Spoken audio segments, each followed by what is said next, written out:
Look at any major city right now. Millions of people move through layered grids of concrete and steel, kept alive by a constant, frenetic exchange of energy and information. Imagine that, in a fraction of a second, every single human being disappears. No warning, no evacuation. The millions of people in this intersection and billions around the world simply vanish, leaving their belongings to hit the pavement. The momentum of the world we built doesn't stop with us. Across millions of miles of highway, thousands of cars and trucks are suddenly driverless.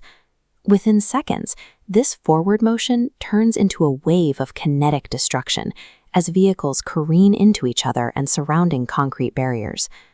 Up in the atmosphere, thousands of commercial flights are still suspended in the air. Their onboard computers will keep them flying smoothly on autopilot for a few hours, but there is no one left in the control towers to guide them down, and eventually their fuel tanks run dry.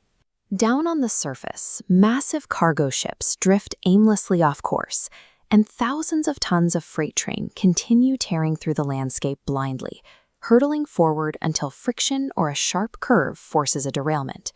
Our modern infrastructure operates on a knife's edge.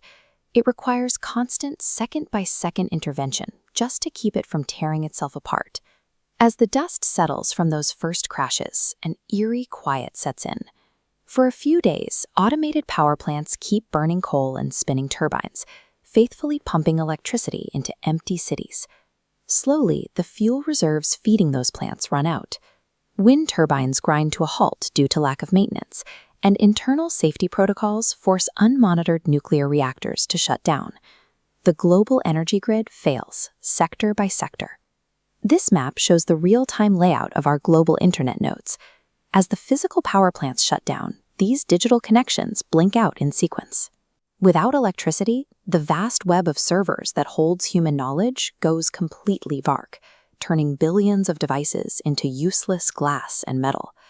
With the grid dead, the thick haze of artificial light pollution clears entirely.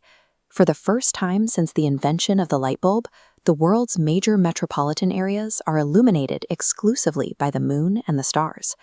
We built a digital legacy that felt permanent, but it was entirely tethered to a fragile electrical lifeline. Take away the power, and our most advanced achievements evaporate. Below ground, another automated system is failing.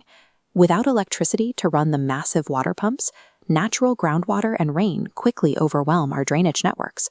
Within days, subway tunnels transform into subterranean rivers. Above ground, the weather breaches our sealed buildings. Moisture creeps into libraries and data centers. Moles and condensation aggressively consume paper archives and delicate server racks, erasing centuries of human records in a matter of months. As the concrete cracks and the noise fades, wildlife moves in. Predators and prey alike migrate directly into urban centers, using our vast network of paved highways as clear, unobstructed paths to claim new territory. Our sprawling, weatherproof architecture provides perfect shelter. Airport terminals and grand train stations, built to process millions of commuters, are quickly taken over by flocks of birds constructing massive, protected nesting grounds. Nature aggressively colonizes our infrastructure, converting the concrete shells of our cities into biological engines. Then comes the slow, invisible collapse of our structural backbones.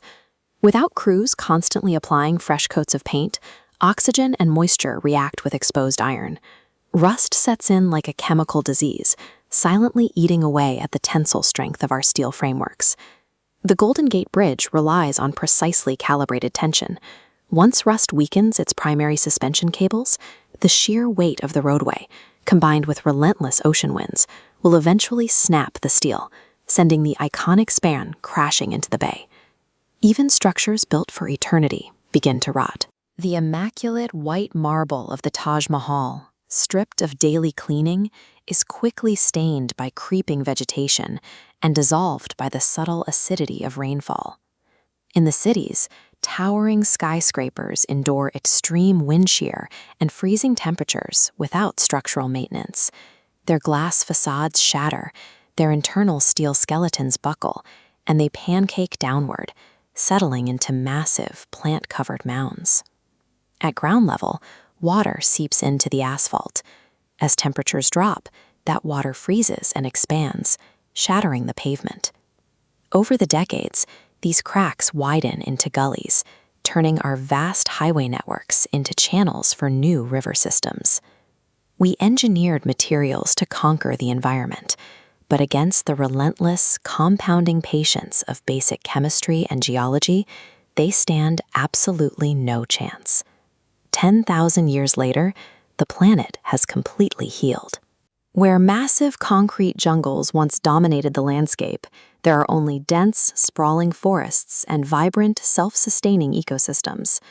The ocean has swallowed our fleets. Massive naval warships, built to project global power, have settled on the seafloor. Stripped of their lethality, their iron hulls now serve as foundational architecture for thriving coral reefs. On land, almost nothing remains. The only structures to survive this deep timeline are massive, simple stone constructions, like the pyramids of Giza. Their wide, stable bases mimic natural mountains, allowing them to endure the shifting desert sands. Even our footprint in space is quietly erased.